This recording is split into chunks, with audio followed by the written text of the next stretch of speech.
Now, when we look at the industrial segment, so we see that essentially Brazil, Mexico, all other Latin American region country markets.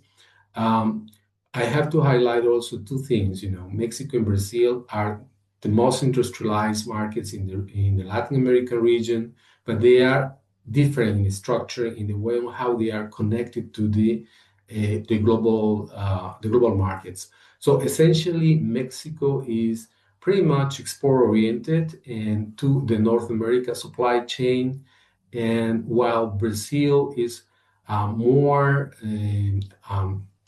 industrialized market that is focusing on for the domestic market consumption, and obviously it's more diversified in terms of the different industrial activities or industrial manufacturing activities, basically. So in that case, we have that, for instance, Brazil market have the biggest growth in hydraulic fluids that are using a number of industrial end-use applications, but the biggest growth in terms of volumetric growth is observed in all the rest of Latin America.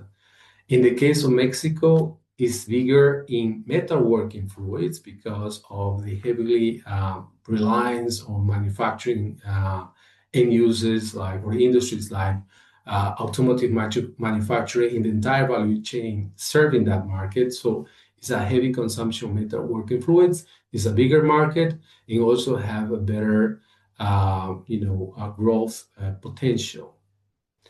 In the case of gear oils, obviously, the rest of LATAM is one of the biggest markets. It's also offering good growth opportunities because gear oils and all other industrial oils are using a number of industries that are prominent in the region, like mining, construction, infrastructure development, and also the food processing industry that is highly is linked to the agricultural sector in the region.